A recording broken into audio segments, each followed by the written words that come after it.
Kembali lagi di Cerita Cinta Channel. Jangan lupa like, comment, and subscribe ya. Terima kasih.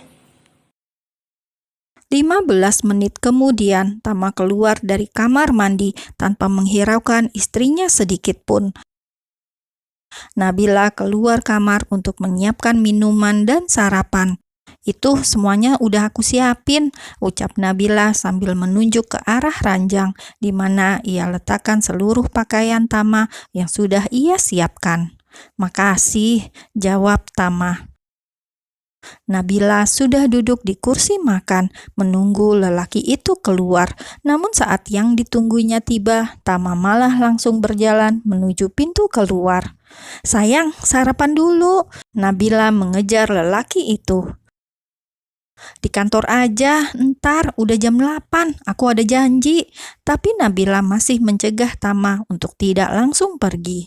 "Sebentar aja kok, udah aku siapin loh," dengan tatapan memohon, namun tak juga membuat Tama berubah pikiran.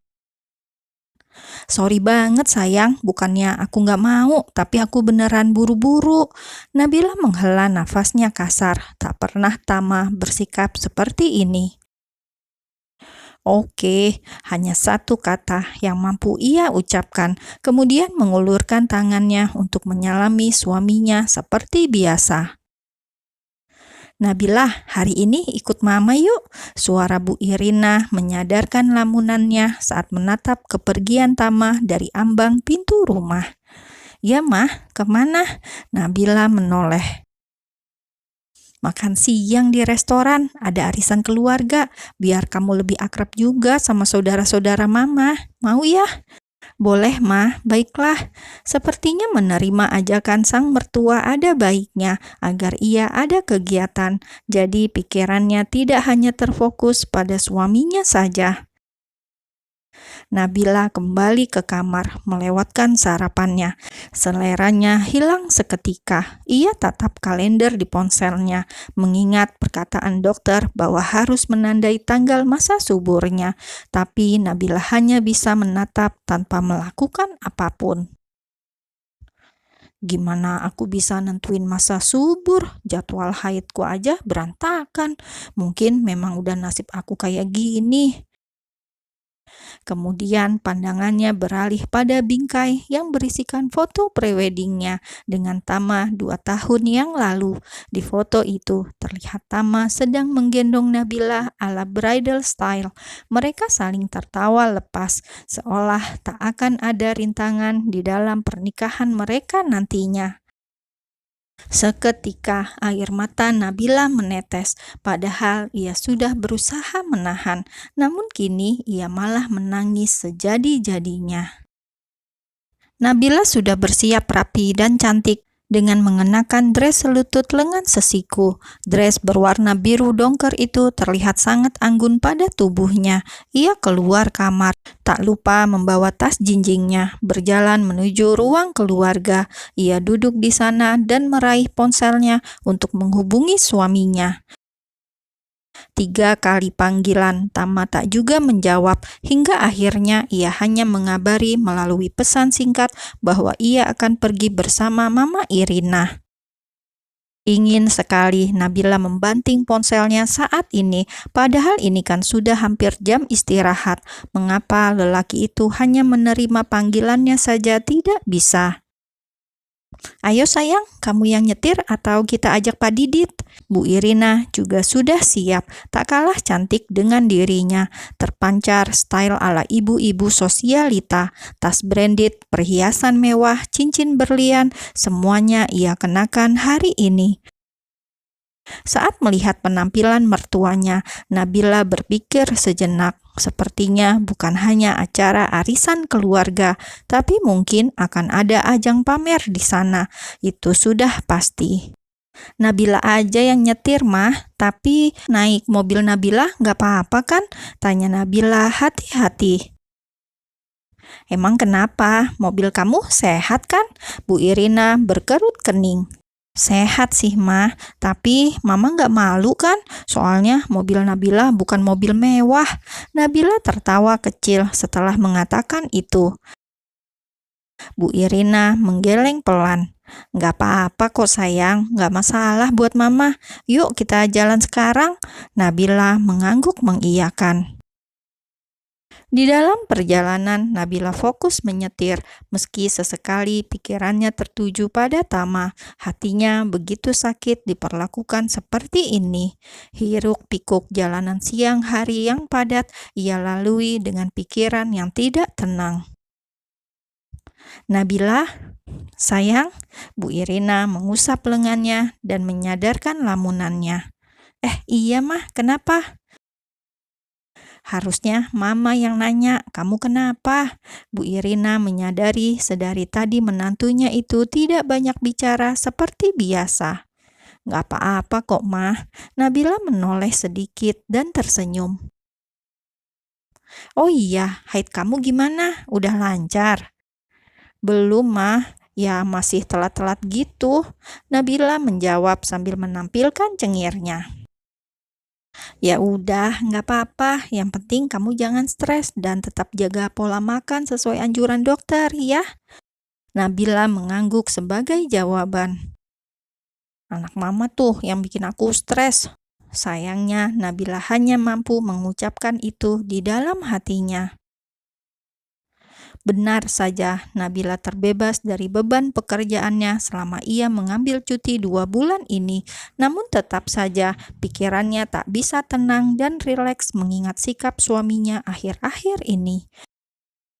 Harapannya adalah selama ia libur dan berdiam diri di rumah, suaminya bisa memanjakan dirinya atau mungkin mengajaknya jalan-jalan lagi. Selama 2 tahun pernikahan ini, mereka belum berlibur kemana-mana lagi setelah bulan madu mereka di Lombok waktu itu. Tanpa terasa, mereka sudah tiba di sebuah restoran mewah di kota mereka. Setelah turun dari mobil, Nabila berjalan tepat di belakang mertuanya. Ia celingak-celinguk melihat keadaan sekitar, dan kemudian matanya tertuju pada sosok yang ia kenal.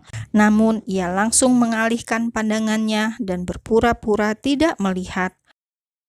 Restoran yang sudah di-booking khusus untuk acara arisan keluarga itu kini benar-benar penuh. Tak hanya ada orang-orang tua, tapi juga ada muda-mudi yang Nabila tak kenal sama sekali. Hanya ada beberapa orang yang ia ingat, itu pun karena menghadiri resepsi pernikahannya waktu itu. Duduk di salah satu kursi yang sudah disediakan, Nabila duduk tepat di samping mertuanya. Nabilah, kenalin, ini Bude Morin, mbaknya Mama. Bu Irin memperkenalkan menantunya satu persatu kepada keluarganya. Di meja itu ada beberapa ibu-ibu lain, yaitu para sepupu dari Bu Irina. Nabila pun menyalami satu persatu para perempuan-perempuan yang berpenampilan sosialita itu. Hai menantu gak jadi, Bude Morin tertawa setelah mengatakan itu. Nabila hanya tersenyum kecut. Apa sih mbak? Sahut Bu Irin. Bude Morin adalah mamanya Leo, laki-laki yang sempat naksir dan menaruh hati pada Nabila. Namun saat itu, setelah tahu bahwa Nabila adalah calon istri sepupunya sendiri, ia langsung mundur. Sebentar ya sayang, Mama ke meja sebelah dulu. Bu Irin berbisik pada Nabila. Iya, Mah. Nabila yang merasa asing dengan lingkungan dan kegiatan seperti ini hanya bisa berdiam diri. Kembali ia lihat ponselnya, namun tak juga ada notifikasi balasan dari Tama. Cantik ya menantu si Irin, ucap salah seorang ibu-ibu di meja itu. Nabila hanya tersenyum saja. Iya nih, gimana? Udah isi belum? Udah lumayan lama kan ya nikahnya? Belum tante. Hati Nabila saat ini terasa dicabik-cabik. Ia sudah menduga pasti akan ada pembahasan seperti ini. Obrolan perihal anak terus berlanjut hingga kemana-mana. Saat ini Nabila hanya bisa menjadi pendengar baik, meski ia merasa tersudut. Bahkan salah satu dari mereka menyarankan Nabila untuk mengizinkan Tama menikah lagi karena menurut mereka Bu Irina sudah sangat menginginkan kehadiran seorang cucu. Mendengar itu, Nabila hanya bisa merespon dengan senyum tipis dan terpaksa. Saran gila macam apa itu, pikirnya. Menghadiri arisan keluarga seperti ini, ia pikir akan menyegarkan pikirannya, tapi ternyata sebaliknya.